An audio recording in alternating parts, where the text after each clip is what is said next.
Traditional lectures can be seen as a kind of broadcasting. As only the lecturer talks and everyone else listens, knowledge travels in just one direction, not unlike a radio broadcast. In contrast, during a lively discussion, ideas are freely transferred back and forth between students and instructor, as well as between students and each other. Admittedly unusual, Climate Crisis 101 uses YouTube's comment feature to facilitate a discussion involving hundreds of people. In order to do so, Climate Crisis 101 takes a decidedly different approach to flipping a classroom. Incidentally, I should note that I've long been intrigued by this general approach as I flipped my first classroom back in 2012 at Princeton University. Unlike a lecture, in a traditional discussion-based class, the instructor generally both transmits information and helps students make sense of it during the period by way of class discussion. In other words, part of the time the instructor delivers information by lecturing, and part of the time there is a class discussion over what has been said by the instructor and others. In contrast, in a flipped classroom, students first encounter information prior to class, usually through an online source. Class time is then given to working through this material, often by way of discussion. This allows for more time to discuss the material and work through it in other ways. Climate Crisis 101 employs an admittedly experimental variation on the now traditional approach to flipping a classroom. Here's how it worked the first 2 years that Climate Crisis 101 was taught. Prior to the class, students would have already watched or read the day's material and commented on it on YouTube. During the class discussion, during the class session, I jumped into discussion by reflecting on particularly helpful comments, which were projected on screen. There were, however, shortcomings to this approach. During the first 2 years the Climate Crisis 101 was taught, I waited until the end of the week when all of the comments were posted. I then scrambled to get through hundreds of comments looking for particularly interesting ones. After which, I quickly put together a video which was what I called a deep dive into the subject. Students were then required to watch each of these deep dives. While this approach worked well enough, it soon became clear to me that it had significant shortcomings. First, this gave me a single day to sort through hundreds of comments and then make my own comment on the most interesting ones. As you might imagine, this felt really rushed. Moreover, as we did not have time to edit the closed captioning for accuracy, I was first uncomfortable with the fact that we did not have an accurate written script for people who really needed it, and two, frustrated that we were not able to include those talks as part of Climate Crisis 101, the book.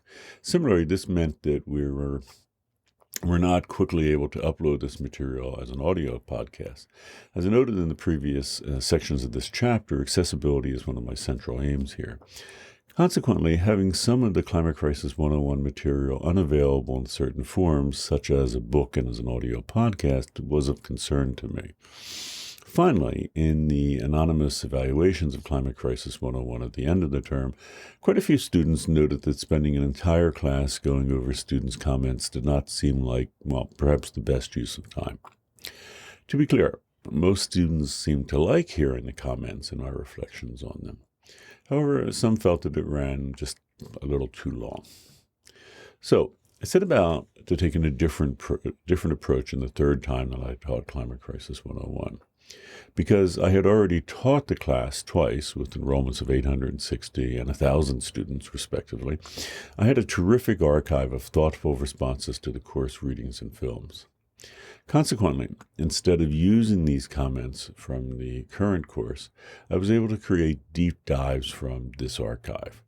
This allowed me to create the videos well in advance of the class, which also meant that we had an accurate script from which to work, which allowed it to become part of the Climate Crisis 101 book, and also meant that we had accurate closed captioning for the videos. The additional time also allowed this material to be uploaded as audio podcasts. Although I did like the fact that I was reflecting on comments, did not like the fact that I was reflecting on comments that had been made by students in the room. I decided to go with this approach as it was more accessible in a variety of ways. This approach also promised to better prepare students for discussion.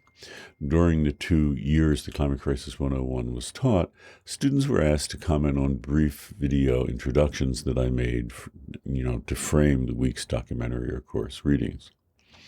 Now, however, students watch this introduction along with the series of comments made by earlier students. In other words, they do not just get to hear my thoughts on the work, but what some especially thoughtful Climate Crisis 101 students, albeit from a year or two before, thought about it. In short, students are given more food for thought with this approach. It's also worth noting that in this new approach, I reduced the number of student comments included in the deep dive by, I guess about half, which feels adequate but not overwhelming. In any event, informed by my framing of the material, as well as some particularly thoughtful students' comments, everyone in the class is then required to comment on the week's documentary and course readings. In this way, everyone in the room takes part in the discussion taking place, which is a dramatic increase from a traditional discussion section. In such sections, even assuming it's particularly lively, perhaps just 30-40% of students participate regularly. In an excellent discussion, a leader can push this to perhaps 50%. This does, of course, mean that half of the students are not participating in section. In this approach, however, everyone takes part in the discussion. Moreover, as a student will have time to consider their written comments, they may well be more thoughtful comments. Consider the dialogue that one encounters in really good fiction. One of the joys of reading such a conversation comes from the fact that it can often be just too good, with phrases and retorts chosen just too perfectly to have been spoken in real time. And it wasn't, as the author had the benefit of time in writing and revising it into a polished form. In transitioning from the spoken to written word, students have the same luxury with their comments in this class. When we put, pen to paper or fingers to keyboard, we have time, even if it's just a few minutes, to reflect, as well as to revise the thought once written down, if desired. Consequently, while they may read like the transcript of a spoken conversation, as does the dialogue in a novel, or online discussions are potentially more thoughtful and precise.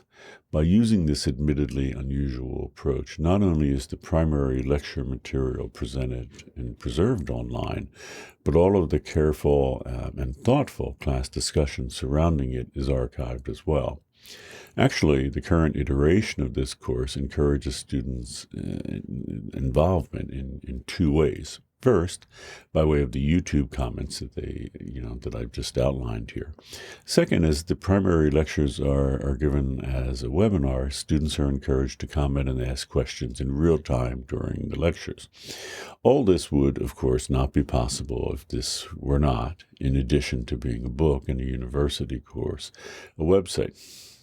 A dedicated e-reader like a Kindle device is not able to offer anywhere near this sort of functionality. As this is a website, it's obviously possible to hyperlink directly to other online material, which is far faster than the way that footnotes and other references work in print books. In addition, it is possible to watch, and by that I mean stream, the lectures as videos, right on the page itself. In order to keep videos from interrupting the reading experience, they are only displayed as needed. Consequently, all that is displayed on this page is text. As a website, it was authored as much as possible with just HTML and CSS in order to ensure complete cross-platform and browser compatibility, as well as interactivity. In other words, you should be able to read it on any desktop or mobile device, even ones from a decade ago. Incidentally, if you would like to highlight passages, there are apps for some browsers, such as Liner, that allow you to do just that. Climate Crisis 101 is an interpretation of what a book can be in the third quarter of the 21st century. Don't get me wrong, I'm in no way claiming to be a web innovator here, as there is hardly anything new here with respect to website design. Nonetheless, as I have brought 6 books into the world as printed objects, the online approach being employed here strikes me as an interesting, perhaps better alternative. I also like that it's free of charge. Did you know that most scholars make very little money off the books that they publish? This may come as a surprise, as university libraries often pay more than $100 for each of the books on their shelves. Nonetheless, many professors only make a few $100s in total by way of royalties on their books, as academic publishing is an expensive process. Hence, I like the idea of eliminating it altogether and directly offering this book to everyone without cost. Okay, thanks.